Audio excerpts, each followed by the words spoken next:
Hello.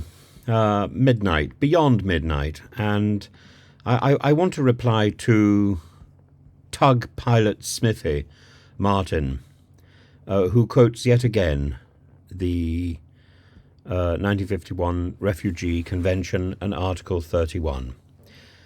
I will go through it. Article 3 of Article 31 provides that refugees should not have any penalties imposed on them as a consequence of illegally entering or being present in the country of refuge illegally in order to seek sanctuary. That makes it quite clear that the form of entry doesn't have to be a legal form, it can be an illegal form. Therefore, coming across the channel in small boats is a perfectly valid way to enter Britain, provided that they travel to the country of refuge directly from the territory where they fear persecution, present themselves to the domestic authorities without delay, and show good cause for their illegal entry or presence. Now, under the case history that exists in Britain, particularly from the 1980s onwards, there's about 3 specific cases. One suggests that the process of travelling from a country where they fear persecution to a country like Britain where they feel safe and apply for asylum can take up to 70 days. 2, that travelling through a safe country like France does not invalidate their claim. They may have good reason to want to travel to Britain, and particularly because the travelling simply to the first safe country would mean that undue pressure was put on the southern states of Europe. Under the Dublin III Protocol, which we had signed up to until we were until we quit Europe in Brexit, there was a principle that you had to apply for asylum in the first safe country in Europe that you entered.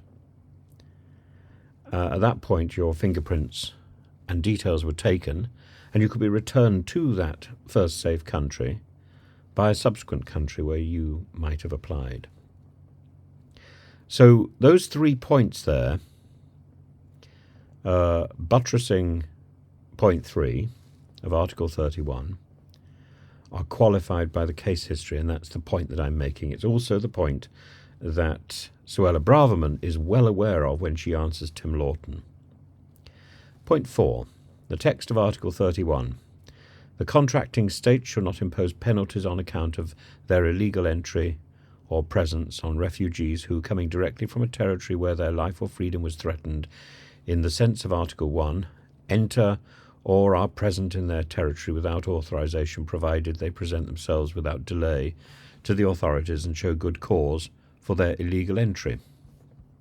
In other words, they have to claim asylum as soon as they can. They can't claim asylum in more than one country. 31.2. The contracting state shall not apply to the movements of such refugees restrictions other than those which are necessary, and such restrictions shall only be applied until the status in their country is regularized or they obtain admission into another country. The contracting states shall allow such refugees a reasonable period and all necessary facilities to obtain admission into another country. In other words, this is the principle of going to a third country. And 5, Article 31.1 does not give a definition of penalties, but the drafters of the convention appear to have had in mind measures such as prosecution, fine and imprisonment. Article 31.2 allows for the administrative detention where it is necessary to investigate the circumstances of entry or to obtain further information in respect of their right to remain in the United Kingdom. Absolutely. I think tug pilot Smithy is quoting exactly what I'm talking about. And I am pleased that he points out that you say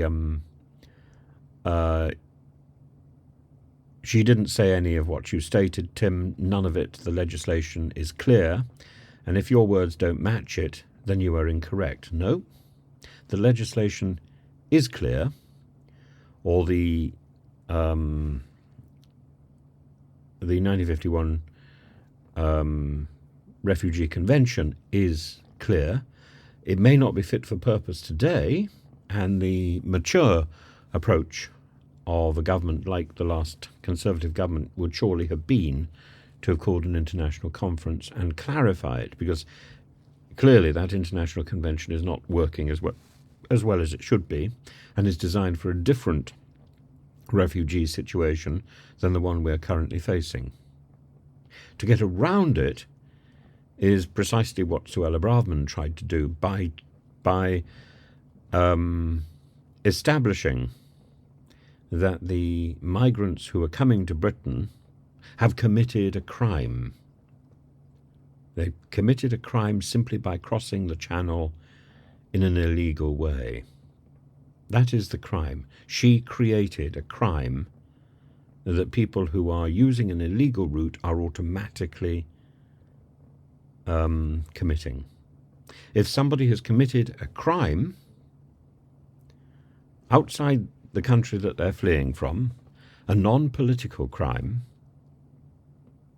then they can invalidate their application for asylum. And that is precisely the basis on which the judgment in the Illegal Migration Act takes place. The Nationality and Borders Act makes it illegal to use an illegal route to travel to Britain. Therefore, somebody who uses that illegal route becomes effectively a criminal. Therefore, their criminal can no longer apply for asylum. That's the ruse. I think it's a spurious, I think it's a specious piece of law, and somebody who has training in law like Sir Keir Starmer ought to recognise that this is something that has to go. If it remains on the statute book, then it compromises both the Home Office as it currently stands and ministers who are involved in this situation. And it also compromises our reputation. This is a bad law. It either needs to be redrafted, rephrased, or completely repealed.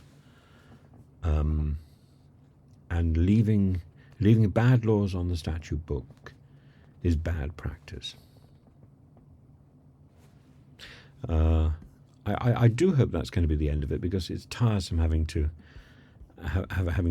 put this forward again and again. If you have new information, or if you think what I'm saying is fundamentally wrong, then please, by all means, say so. But this repetition of the same rubbish again and again and again is tiresome and irritating. And as I say, there are better things to do than constantly bang on as if we are what's the name of the ridiculous person from UKIP? I can't remember her name now. It doesn't really matter. But she was the person who did I make a note here? I didn't. She was the person who was talking about this thing.